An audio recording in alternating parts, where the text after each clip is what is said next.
Assalamu alaikum, friends. I'm Hussein Laghari, and as you know, we have started the classes.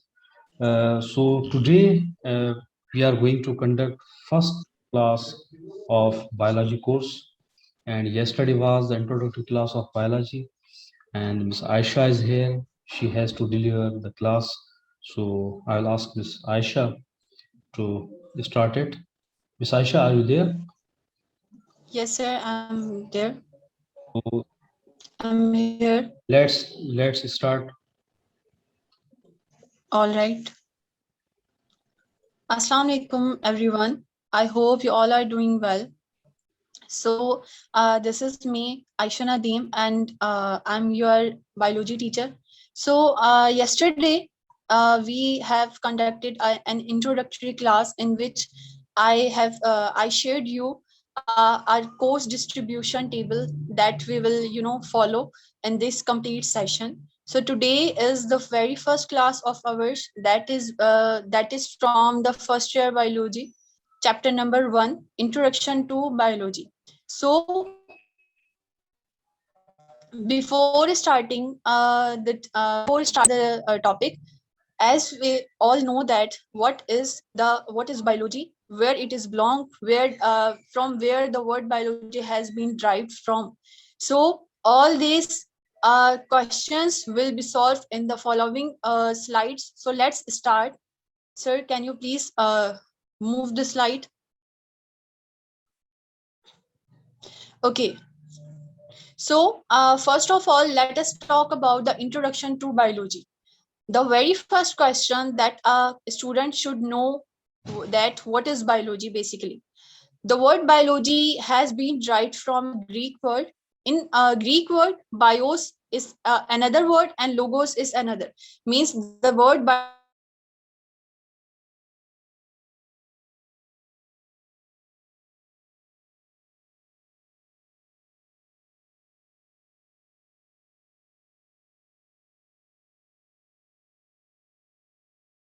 been derived from हर एक चीज को हम कह सकते हैं.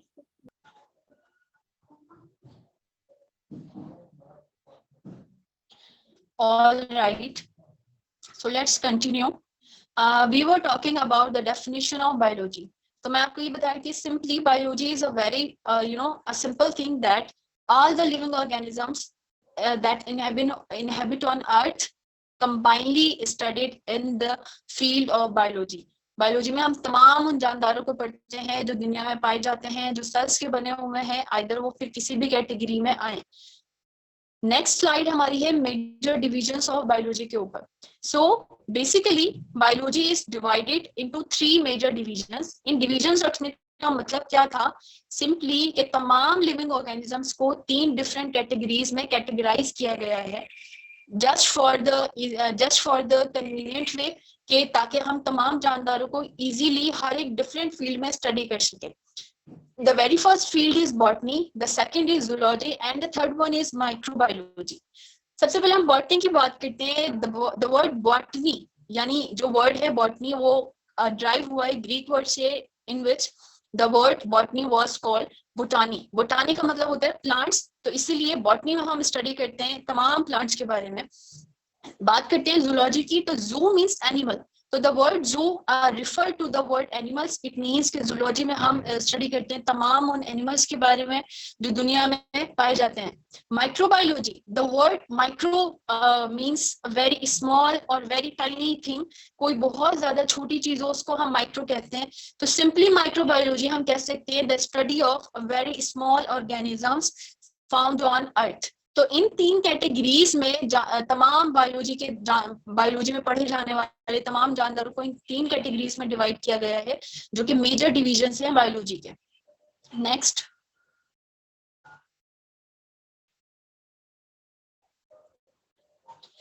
Okay, so the next topic is about branches of biology.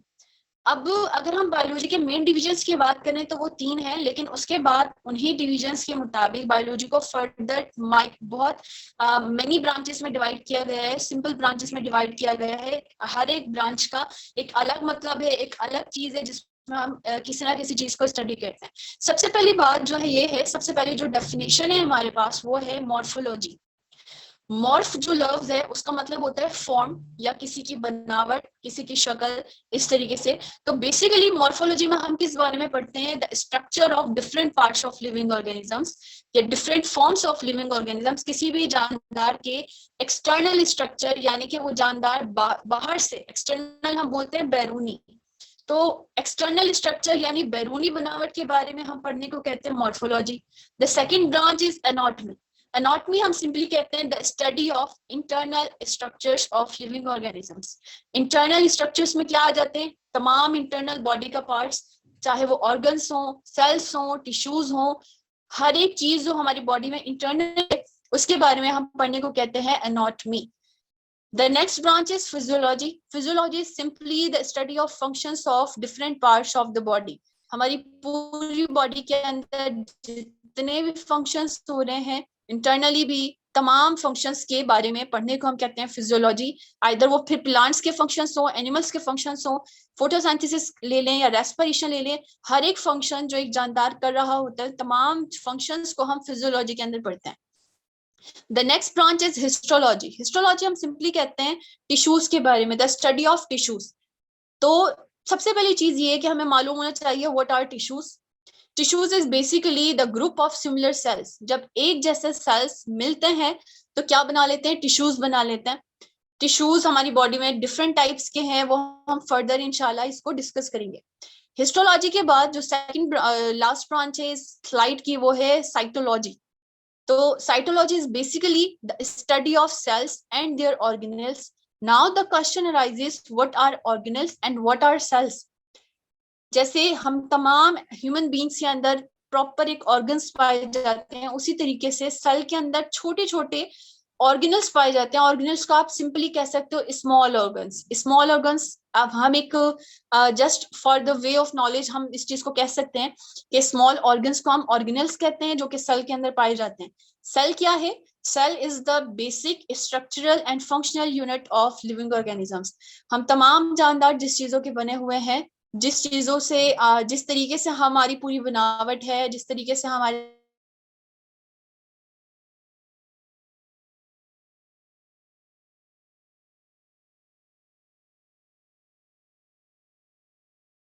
तमाम काम होते हैं, structural and functional unit of life. और सेल के बारे में पढ़ने को हम कहते हैं psychology. Next, the next branch is molecular biology that refer the word molecules. molecules basically क्या है और molecular biology में हम क्या पढ़ते हैं। basically molecules हम कहते हैं when different atoms combine या more than one atom when combined it forms a molecule. अब molecules भी different किस्म के हैं, कुछ ऑर्गेनिक है, कुछ इनऑर्गेनिक है, वो एक केमिस्ट्री की फील्ड में चला जाता है। एक नॉर्मली अगर हम बात करें तो तमाम वो ऑर्गेनिक मॉलिक्यूल्स जो हम तमाम जानदारों में पाए जाते हैं, उन मॉलिक्यूल्स के बारे में पढ़ने को हम कहते हैं मॉलिक्यूलर बायोलॉजी। मॉलिक्यूल्स हमारे अंदर कहाँ पाए जाते हैं, पूरी बॉडी में, लाइक हमारे सेल्स, हमारे ऑर्गेनल्स, जो मैंने अभी आपको बताया ऑर्गेनल्स किसको कहते हैं, ऑर्गेनल्स और तमाम सेल्स बने हुए हैं मॉलिक्यूल्स से, और उन मॉलिक्यूल्स को हम पढ़ते हैं मॉलिक्यूलर बायोलॉजी में। मॉलिक्यूलर बायोलॉजी के बाद जो हमारे पास ब्रांच है वो है एनवायरमेंटल बायोलॉजी। एनवायरमेंटल बायोलॉजी में हम सिंपली पढ़ते हैं the interaction between the organisms and their inorganic और organic environment related to human activities. मतलब मोस्ट सिंपल वे में अगर आप इस डेफिनेशन को कहना चाहें या याद करना चाहें तो यू कैन सिंपली से the study of interaction between human beings with their non living environment. हम तमाम जानदारों का अपने नॉन लिविंग एनवायरनमेंट से क्या इंटरेक्शन है या क्या रिलेशनशिप है। लाइक हमारे नॉन लिविंग एनवायरनमेंट में कितनी चीजें आती हैं, temperature, light, water, air, soil, ये तमाम की तमाम चीजें हमारा नॉन लिविंग एनवायरनमेंट है, और इनके साथ हमारा रहन सहन या इंटरेक्शन या यूजेज, इन तमाम चीजों को हम पढ़ते हैं एनवायरमेंटल बायोलॉजी में। उसके बाद है microbiology. as I have told you that the word micro means very small, तो माइक्रोबायोलॉजी में हम तमाम उन माइक्रो ऑर्गेनिजम्स को पढ़ते हैं जिनको हम बज़ाहिर आंखों से नहीं देख पाते, तो उसके लिए हम माइक्रोस्कोप वगैरह यूज करते हैं। अब वो कौन से जानदार हैं, बैक्टीरिया, वायरसेस, प्रोटोजोआ, इस किस्म के तमाम जानदार को हम माइक्रो ऑर्गेनिजम्स कहते हैं। उसके बाद लास्ट ब्रांच है fresh water biology. Fresh water biology में as you know that the aquatic environment is divided into two parts, the fresh water and the marine water. Fresh water और marine water में क्या फर्क है? Fresh water में salt की concentration low हो और मरीन वाटर में सॉल्ट की कंसंट्रेशन बहुत ज्यादा होती है, तो उस किस्म से हम पानी को दो कैटेगरीज में डिवाइड करते हैं।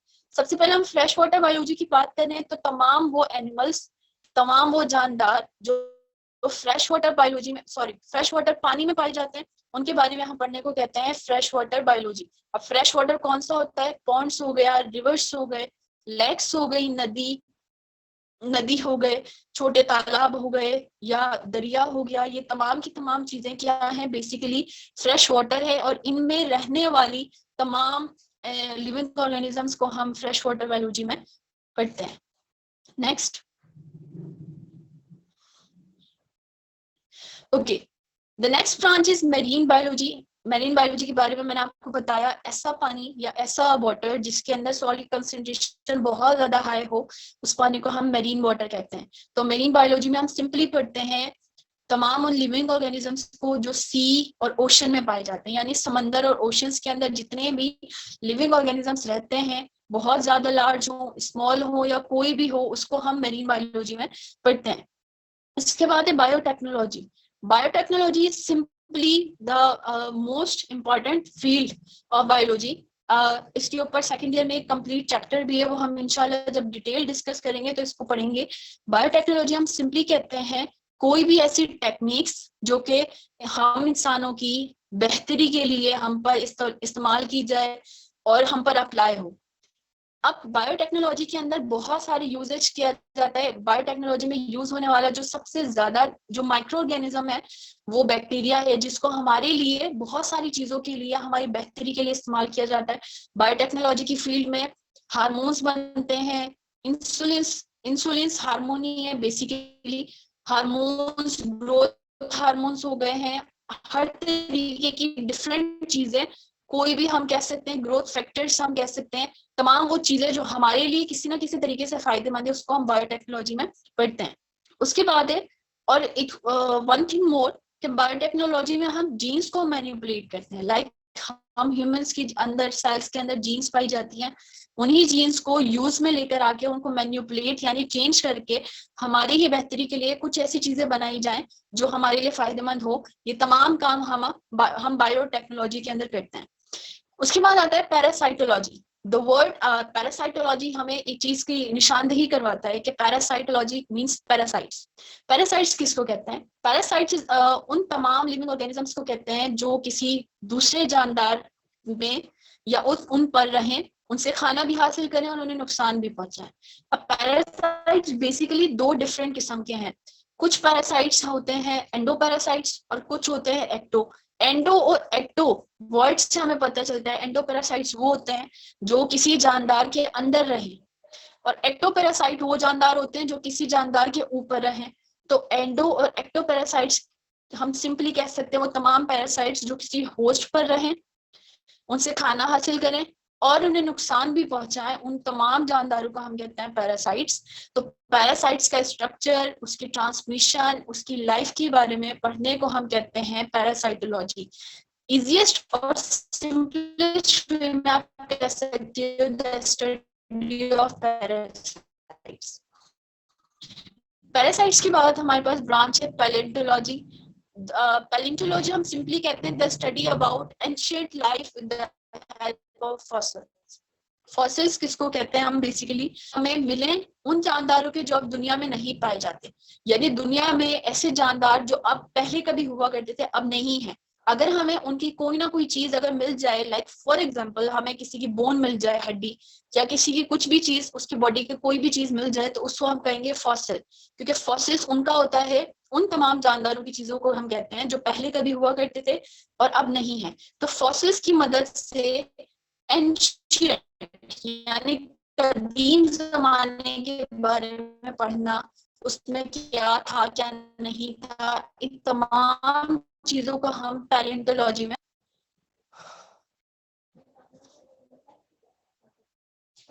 Okay. The next branch is taxonomy. Taxonomy हम सिंपली कहते हैं the science of naming and classification of living organisms. Classification को हम सिंपल वर्ड्स में दर्जाबंदी कहते हैं कि दर्जाबंदी करना। तो दर्जाबंदी हम कहते हैं कि जानदारों की सिमिलैरिटीज को देखते हुए और डिससिमिलैरिटीज को देखते हुए उनकी ग्रुपिंग कर देना। ग्रुपिंग क्यों की जाती है, क्लासिफिकेशन क्यों की जाती है, ताकि जानदारों को इजीली पढ़ा जा सके, उनको पहचाना जा सके। इस तरीके कार को हम क्लासिफिकेशन कहते हैं। और क्लासिफिकेशन बेसिकली क्यों दिया जाता है, क्योंकि ऐसा क्या होता है कि बहुत सारे जानदारों को अलग अलग लैंग्वेजेस में अलग अलग नामों से बोला जाता है। तो उन तमाम कंफ्यूजन्स को दूर करने के लिए बायोलॉजिस्ट ने क्या किया, उन तमाम जानदारों को प्रॉपर तरीके से नेम्स दे दिए, जिनको हम साइंटिफिक नेम्स कहते हैं। तो साइंटिफिक नेम देना जानदारों को, और जानदारों की दर्जाबंदी क्लासिफिकेशन करना, इस सब तमाम काम को हम करते हैं टेक्सोनॉमी ब्रांच में। टेक्सोनॉमी ब्रांच के बाद एक ब्रांच है ह्यूमन बायोलॉजी, जिसमें हम सिंपली तमाम जो है ना हम अपने बारे में स्टडी करते हैं। ह्यूमन बायोलॉजी में हम द स्टडी ऑफ मैन करते हैं, आइदर वो हमारी फॉर्म के बारे में हो, स्ट्रक्चर के बारे में, फंक्शंस के बारे में, एनाटॉमी के बारे में, मॉर्फोलॉजी के बारे में, सेल हो गया, जेनेटिक्स हो गए, हमारा तमाम ह्यूमन बींग्स से रिलेटेड चीजों को हम ह्यूमन बायोलॉजी में पढ़ते हैं। सोशल बायोलॉजी हम कहते हैं the social behaviour of human beings. Specially social behaviour किसमें नोट किया जाता है, ह्यूमन बींग्स। सोशल बिहेवियर कहते किसे, सोशल बिहेवियर हम कहते हैं समाजी रवैया। हर जानदार का एक दूसरे के साथ कोई ना कोई समाजी रवैया होता है, जिसको हम सोशल बिहेवियर कहते हैं।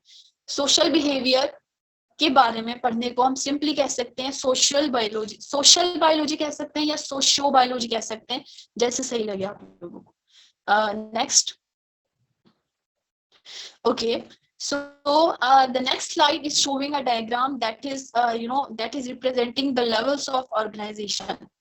तो first of all let me tell you what is levels of organisation. Organisation का मतलब होता है किसी चीज की बनावट, किसी चीज का बनना, या कोई भी। तो लेवल्स ऑफ ऑर्गेनाइजेशन में हम पढ़ते हैं कि तमाम जानदारों की बनावट कहाँ से शुरू हुई है और कहाँ तक है। तमाम इन चीजों को हम पढ़ते हैं लेवल्स ऑफ ऑर्गेनाइजेशन में।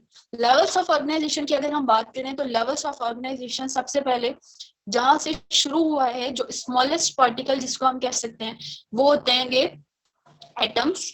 और एटम्स जो हैं वो क्या करते हैं, सिंपली आपको पता है एटम्स स्मॉलेस्ट पार्टिकल्स हैं that is composed of electron, proton and neutron. इन तीनों छोटे छोटे पार्टिकल्स से मिलकर एटम्स बनते हैं। एटम्स जब कंबाइन होते हैं, मैंने आपको पहले भी बताया, एक से ज्यादा एटम जब कंबाइन होगा तो वो क्या बना लेंगे, मॉलिक्यूल्स बना लेंगे। as there is already showing a molecule, तो मॉलिक्यूल हम सिंपली कह सकते हैं टू और मोर एटम्स। तो मॉलिक्यूल्स जब डिफरेंट मॉलिक्यूल्स मिलते हैं तो एक मैक्रो मॉलिक्यूल बनाते हैं। मैक्रो मॉलिक्यूल हम किसको कहते हैं, वो मॉलिक्यूल्स जो हम तमाम इंसानों में या जानदारों में पाए जाए, उन तमाम मॉलिक्यूल्स को हम मैक्रो मॉलिक्यूल्स कहते हैं। तो मैक्रो मॉलिक्यूल्स मॉलिक्यूल से मिलकर बने हैं, मॉलिक्यूल एटम से मिलकर बने हुए हैं। तो इस तरीके से चेन चलती जाएगी, मैं आपको आहिस्ता आहिस्ता इसको क्लियर करती जाती हूँ। तो हम बात कर रहे हैं मैक्रोमोलिक्यूल्स की। तो there are 4 macromolecules that are found in living organisms. Number 1 is carbohydrate, number 2 is proteins, number 3 is lipids and number 4 is nucleic acid. तो ये 4 वो बेसिक मैक्रोमोलिक्यूल हैं जिनको हम बायोमोलिक्यूल्स भी कहते हैं, जो कि मिलकर आगे जाके ऑर्गेनेल्स बनाते हैं। अब ऑर्गेनेल्स क्या है, स्मॉल ऑर्गन्स हम कहते हैं ऑर्गेनेल्स को, जो कि सेल के अंदर डिफरेंट फंक्शंस करते हैं और पाए जाते हैं। बहुत सारे ऑर्गेनेल्स मिलकर जब एक कोऑर्डिनेशन में काम करते हैं तो वो एक कंप्लीट सेल बनाते हैं। सेल हमने ऑलरेडी पढ़ा, सेल किसको कहते हैं, the basic unit of life. तो सेल्स मिलकर जब एक जैसे सेल्स कंबाइन होते हैं तो सिंपली वो क्या बना लेते हैं, टिश्यूज बना लेते हैं। टिश्यूज हम सिंपली कह सकते हैं, टिश्यूज की definition the group of similar cells. जब डिफरेंट टिश्यूज आपस में मिलते हैं तो एक कंप्लीट ऑर्गन बनाते हैं, जो कि हमारी बॉडी में डिफरेंट ऑर्गन्स हैं। तो तमाम ऑर्गन्स किसके बने हुए हैं, टिश्यूज के बने हुए हैं, डिफरेंट टिश्यूज। फर्क ये है कि सेल्स एक जैसे होने चाहिए तब जाके वो टिश्यू बनाएंगे, और टिश्यूज डिफरेंट होने चाहिए, बेशक डिफरेंट हो, तब जाके वो एक पर्टिकुलर ऑर्गन बनाएंगे। तो different tissues combine to form an organ. Organs में मतलब तरतीब में काम करें तो उसको हम कहते हैं कि वो क्या बना लेते हैं, ऑर्गन सिस्टम बना लेते हैं। ऑर्गन सिस्टम हम सिंपली कह सकते हैं हमारी पूरी बॉडी के अंदर ऑर्गन्स का एक वेल मैनर्ड तरीके से काम करना, इसको हम कहते हैं ऑर्गन सिस्टम। और ऑर्गन सिस्टम जब एक जानदार के अंदर प्रॉपर तरीके से पाया जाता है तो डिफरेंट ऑर्गन सिस्टम्स मिलकर एक कंप्लीट जानदार यानी कि ऑर्गेनिज्म बनाते हैं। और these are the basic, let me tell you further more. एक जैसे जानदार जब एक साथ रहें और इंटरब्रीड करें, इंटरब्रीड का मतलब है अपना ऑफस्प्रिंग बनाना या पैदा करना। एक से जैसे जानदार जब एक जगह पर इनहेबिट करते हैं यानी एक ही एरिया में या एक ही जगह पर एक जैसे जानदार जब रहते हैं तो वो कहलाते हैं स्पीशीज, तो वो बना लेते हैं स्पीशीज।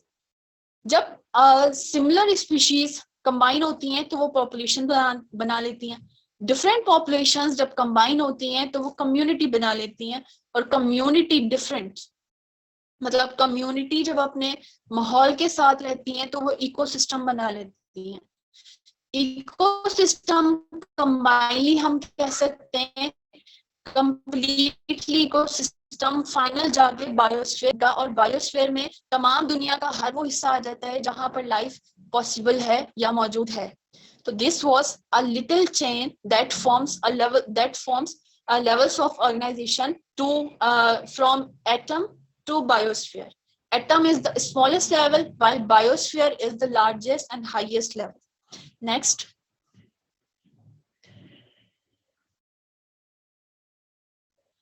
All right.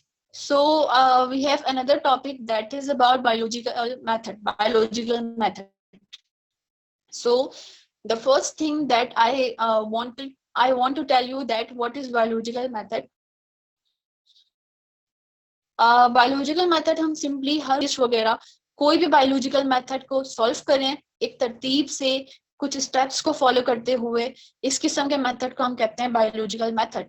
तो बायोलॉजी से रिलेटेड कोई भी प्रॉब्लम सॉल्व होगी तो उसको सॉल्व करने के लिए कुछ स्टेप्स को फॉलो करना पड़ता है। उन स्टेप्स को हम कह सकते हैं बायोलॉजिकल मेथड, या बायोलॉजिकल मेथड के थ्रू वो स्टेप्स को फॉलो करते हुए हम सिंपली जो है ना उस प्रॉब्लम को सॉल्व कर सकते हैं। तो एक प्रॉब्लम सॉल्विंग मेथड है।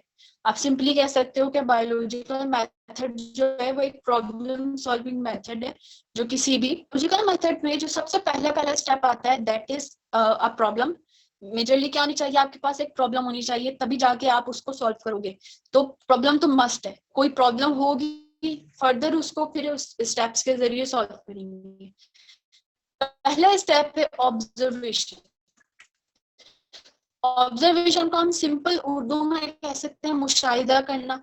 तो ऑब्जर्वेशन में हम क्या करते हैं, डेटा वगैरह का प्रॉब्लम है उससे रिलेटेड डेटा कलेक्ट करते हैं। लाइक मैं आपको एक वेरी सिंपल सी एग्जांपल दे सकती हूँ।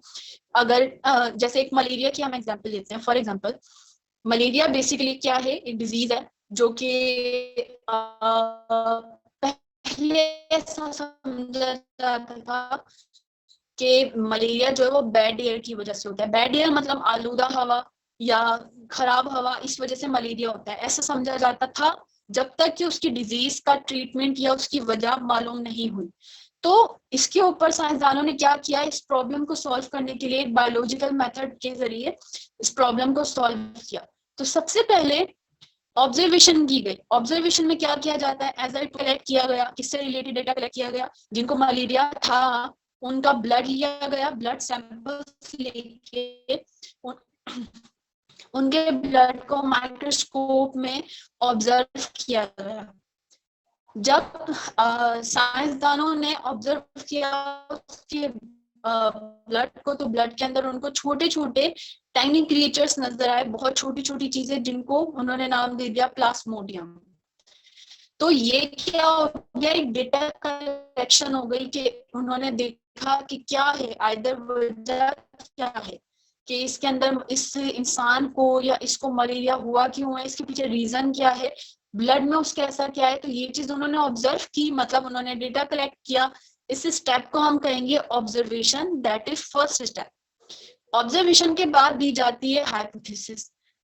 हाइपोथेसिस हम सिंपली कह सकते हैं an intelligent guess made by a scientist. कोई भी इंटेलिजेंट गैस पे कह रहे हैं, लाइक अगर मैं हूं और मैं कोई बम नहीं है एक्चुअली, कि उसकी वजह क्या है, इट मीन्स कि मैंने एक हाइपोथेसिस दे दी। तो हाइपोथेसिस सिंपली एक वो स्टेटमेंट होती है जो अभी तक टेस्ट नहीं हुई है, उसको आगे जाके एक्सपेरिमेंट के जरिए टेस्ट करना है। तो एक तुक्का यानी एक सिंपल स्टेटमेंट बनाई जाती है जिसको आगे जाके टेस्ट किया जाता है। तो हाइपोथेसिस बेसिकली, तो इस प्लाज्मोडियम वाले प्रॉब्लम में हाइपोथेसिस क्या दी गई कि Plasmodium is the cause of malaria. Hypothesis ये बनाई गई कि प्लाज्मोडियम ही है जो मलेरिया करता है, इट मींस प्लाज्मोडियम मलेरिया की वजह है। अब हाइपोथेसिस के बाद बारी आती है एक्सपेरिमेंट की। एक्सपेरिमेंट में हम क्या करते हैं, हाइपोथेसिस को टेस्ट करते हैं। हाइपोथेसिस को टेस्ट किस तरीके से किया जाता है, देखा जाता है कि हाइपोथेसिस जो कही गई है वो सही है भी या नहीं। तो हाइपोथेसिस को टेस्ट किया जाता है एक्सपेरिमेंट में। एक्सपेरिमेंट में हम सिंपली क्या करते हैं, किसी उस चीज को रिकॉग्नाइज करते हैं या टेस्ट करते हैं। जैसे हमने जो प्लाज्मोडियम की एक एग्जांपल ली है, उसमें क्या किया गया, एक एक्सपेरिमेंट किया गया। उस एक्सपेरिमेंट में क्या किया गया, 100 एक्सपेरिमेंटल ग्रुप बनाया गया और 100 लोगों का कंट्रोल ग्रुप बनाया गया। 2 ग्रुप्स बनाए गए 100 के। 100 जो एक्सपेरिमेंटल ग्रुप थे उसमें 100 लोग जो थे उनको मलेरिया था। जो 100 हेल्दी ग्रुप्स थे या कंट्रोल ग्रुप था उसके अंदर हेल्दी लोग थे जिनको मलेरिया नहीं था। तो 100 और 100 तमाम तमाम इंसानों का ब्लड सैंपल लिया गया और उसको टेस्ट किया गया माइक्रोस्कोप के जरिए। देखा गया कि आइदर इसमें है। एक्सपेरिमेंट के बाद उसका रिजल्ट होता है, ऑफ कोर्स कोई भी एक्सपेरिमेंट होगा तो यकीनन उसका रिजल्ट होगा। और एक्सपेरिमेंट का रिजल्ट जिस जगह में या जिस स्टेप में कंक्लूजन, तो कंक्लूजन में हम क्या करते हैं, एक्सपेरिमेंट के रिजल्ट्स को देखते हैं।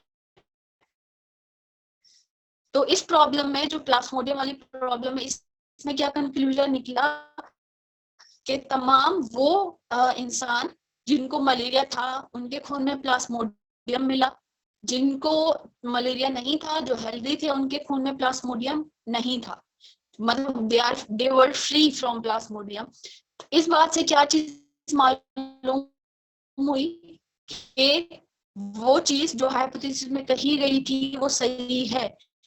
तो के बाद अगर वो बात साबित हो जाए जो हाइपोथेसिस में कही गई है तो थ्योरी दी जाती है।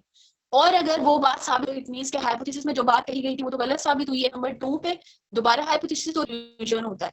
तो सिंपली कंक्लूजन क्या है, उसका मजमुआ, उसका रिजल्ट, सारी चीजें हम जब डिस्कस कर लेते हैं, अगर वो बिल्कुल सही होती है, वैसी होती है जैसे हाइपोथेसिस में, बस सिंपली कह सकते हैं एक टेस्टेबल स्टेटमेंट या चेंजेबल स्टेटमेंट। थ्योरी में हम ऐसे स्टेटमेंट को कह सकते हैं जो चेंजेबल हो। चेंजेबल मतलब कि अगर एक साइंसदान ने एक थ्योरी दी है तो अगला साइंसदान के उसी थ्योरी पे काम करके अपनी थ्योरी दे सकता है। तो थ्योरीज क्या है, चेंजेबल है, चेंज हो सकती हैं और रीटेस्ट भी हो सकती हैं। Okay, so this was all about the biological method. Sir, can you please move to the next slide?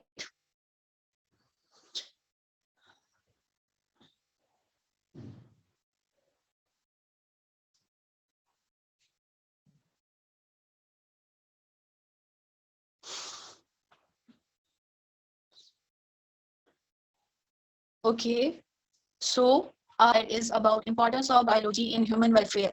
So जब से हम ये चीज डिस्कस कर रहे हैं, what is biology, what are the main divisions, what are the branches, सारी चीजें पढ़ने के बाद जो फाइनल एक स्टेटमेंट ये मैं अगर कहूँ आप लोगों को, तो हर एक फील्ड हो, आइदर वो केमिस्ट्री है, फिजिक्स है, कोई भी फील्ड है, हर एक फील्ड अपनी एक इम्पोर्टेंस रखती है। तो बायोलॉजी में जैसे कि हमने पढ़ा, तमाम किसके बारे में पढ़ा जाता है, जानदारों के बारे में। अब वो जानदार छोटे से छोटा है या बड़े से बड़ा जानदार है, हर जानदार को हम बायोलॉजी की फील्ड में पढ़ते हैं। तो बायोलॉजी किस हद तक या कहाँ तक हमारे अंदर हम लोगों के लिए काम आ रही है, या हम किस तरीके से बायोलॉजी के जरिए बहुत सारे फायदे ले रहे हैं, हमारी किस किस चीजों में वो बेहतरी लेकर आ रही है बायोलॉजी की फील्ड, कितनी इंपॉर्टेंस रखती है, तमाम चीजों को हम डिस्कस करेंगे इस टॉपिक में।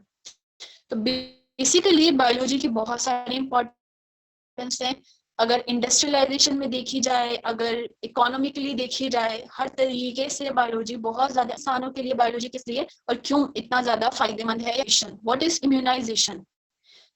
इम्यूनाइजेशन सिंपली हम किस चीज को कहते हैं, सबसे पहले आपको पता होना चाहिए व्हाट इज इम्यून सिस्टम।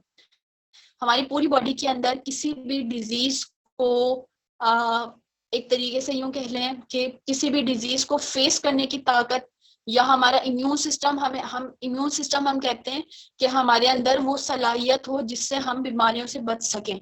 इस सिस्टम को हम कहते हैं इम्यून सिस्टम। तो इम्यूनाइजेशन हम सिंपली कह सकते हैं कि immunisation is the process of giving a vaccine to a person to protect them against diseases। अब सिंपली क्या है कि ह्यूमन बींग्स हैं, उनको बहुत ज्यादा डिजीजेस होती हैं। कुछ डिजीजेस वायरल डिजीजेस हैं, कुछ डिजीजेस बैक्टीरियल डिजीजेस हैं। कुछ वायरस की वजह से जितनी भी डिजीजेस होने वाली होती हैं या हो रही हैं वायरसेस की वजह से, उनसे हम इंसानों को बचाने के लिए हमें वैक्सीन्स लगाई जाती है। तो वैक्सीन्स लगाने से क्या होता है, हमारा इम्यून सिस्टम बेहतर होता है। इम्यून सिस्टम के बेहतर होने की वजह से एक प्रोटेक्शन हमारी बॉडी में डेवलप हो जाती है, जो कि या डिफरेंट एंटी जो ऑर्गेनिजम्स हैं उनसे हमें बचाने के लिए काम आ सकती है। तो सिंपली इम्यूनाइजेशन हम कहते हैं उस प्रोसीजर को जिससे हमारा इम्यून सिस्टम बेहतर किया जाए, हमें वैक्सीन लगा के या through anything. The second thing is vaccination. इस चीज को कहते हैं treatment with a vaccine to produce immunity against a disease. किसी भी डिजीज के अगेंस्ट, किसी भी डिजीज के से बचाने के लिए, हमारी बॉडी को अच्छी इम्यूनिटी देने के लिए अगर वैक्सीन लगाई जाए, इस किस्म को हम कहते हैं वैक्सीनेशन। और वैक्सीनेशन मोर कॉमनली हमारे यहाँ पर अभी मोस्टली यूज हो रही है। जैसे कि आपको पता है कोविड-19 जो है वो पैंडेमिक था, अभी तक है, और हम उस चीज से बचाव के लिए वैक्सीनेशन इस्तेमाल कर रहे हैं। और एक चीज मैं आपको और बताती चलूं कि वैक्सीनेशन यानी वैक्सीन लगाने के प्रोसीजर या ट्रीटमेंट। तो वैक्सीन किसको लगाई जाती है, वो डिजीजेस जो हमें वायरस की वजह से हो रही है उसके लिए वैक्सीनेशन होती है।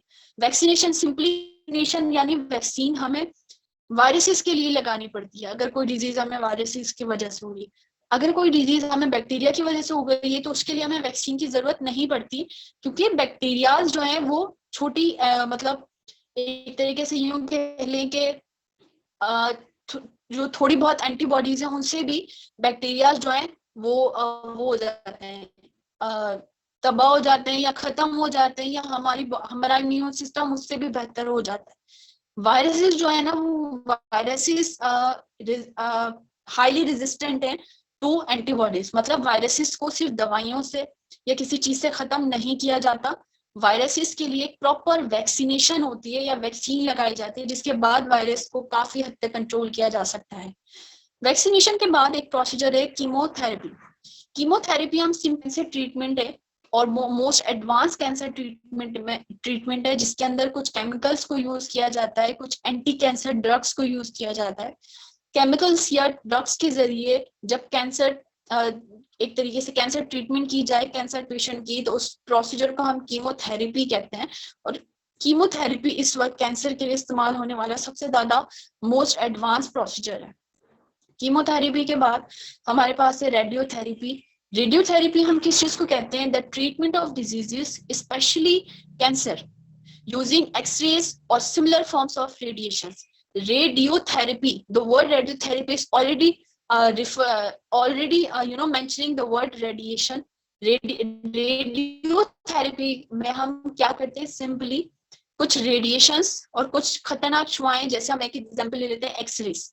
एक्सरेज हमारे यहाँ बड़ी कॉमन है, और हम क्या करते हैं, कोई भी फ्रैक्चर हो जाए अगर बोन या कोई भी बोन्स के अंदर प्रॉब्लम हो जाए, तो उसके लिए हम एक्सरे करवाते हैं। तो एक्सरे की तरीके से एक कुछ रेडिएशंस होती हैं जो कि हाईली इफेक्टिव होती हैं, उसको कैंसर पेशेंट्स पर जब इस्तेमाल किया जाता है तो उस ट्रीटमेंट को हम कहते हैं रेडियोथेरेपी। रेडियोथेरेपी के बाद एक प्रोसीजर है दैट इज क्लोनिंग। क्लोनिंग किसको कहते हैं, हम सिंपली क्लोनिंग हम कह सकते हैं द मेकिंग ऑफ डुप्लीकेट या the production of duplicate copies of a cell और of a organism from a single cell. यानी क्लोनिंग हम सिर्फ ये नहीं कहते कि किसी एक सेल से किसी जानदार को बनाया जाए, क्लोनिंग हम हर उस डुप्लीकेट कॉपी को कह सकते हैं जो किसी एक सेल से या किसी एक जानदार से बनी हो उसी की। जैसे सबसे पहले हम सेल्स की बात करते हैं। अगर फॉर एग्जांपल किसी के कोई भी हमारी बॉडी के अंदर एक सेल जो कि एबनॉर्मल सेल हो, अगर हमारी बॉडी के अंदर एक सेल एबनॉर्मल है, वो सेल जब डिवाइड होगा तो वो दो में डिवाइड होगा, देन फर्दर वो डिवीजन करते करते वो एक सेल अपनी डिफरेंट कॉपीज बना रहा है। उन डिफरेंट कॉपीज को हम क्लोनिंग कह सकते हैं, क्योंकि क्लोनिंग में वही एबनॉर्मल सेल अपनी ही आइडेंटिकल सेल्स की कॉपीज बना रहा है, जो कि आहिस्ता आहिस्ता बढ़ती जाएंगी बढ़ती जाएंगी बढ़ती जाएंगी।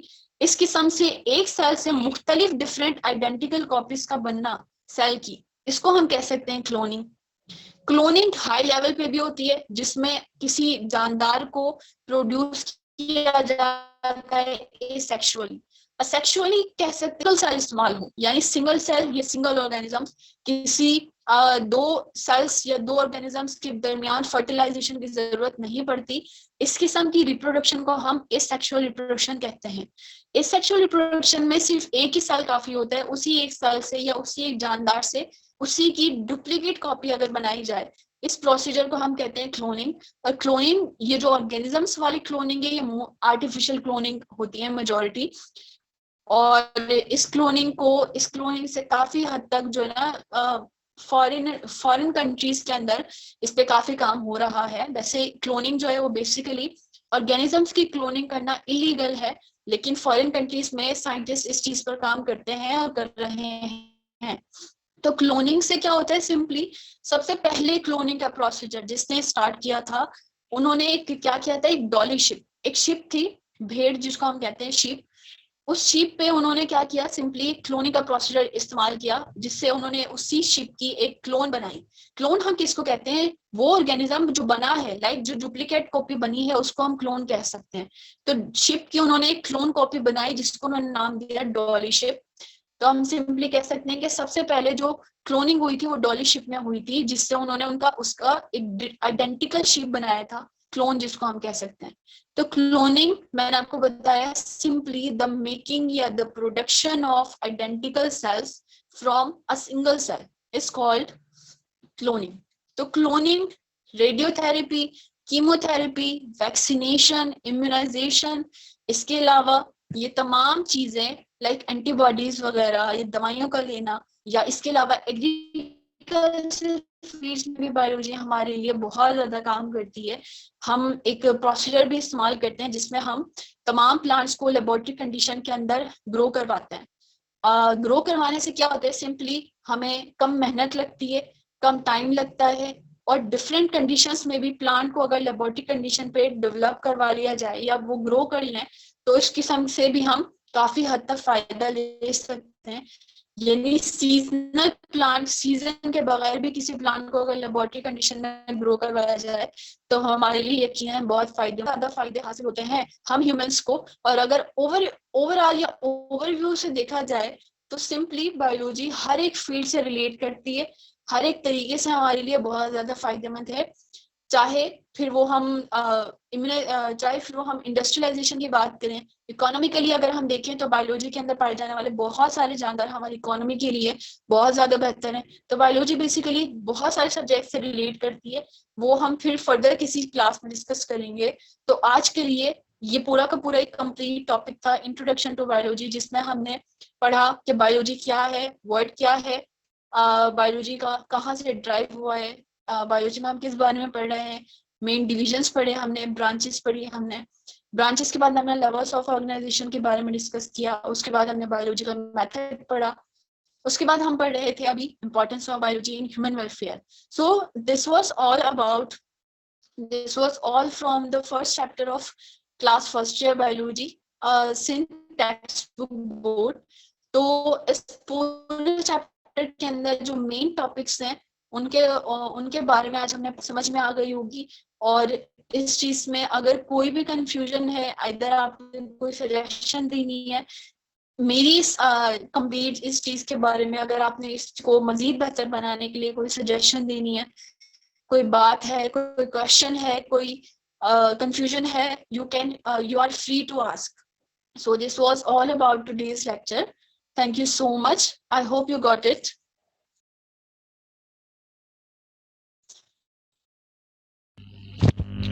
Thank you, Miss Aisha, for such a great lecture.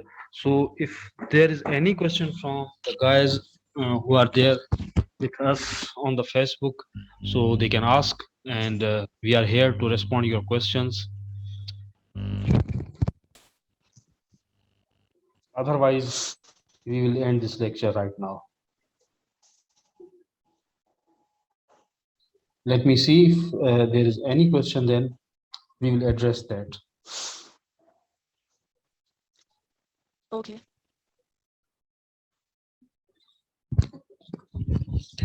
Hukdar Hussain is told that can we get this presentation?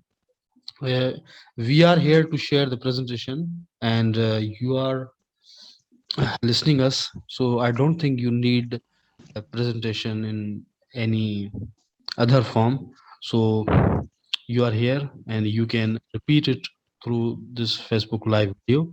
So I don't think you need to ask for presentation in PDF or any other form.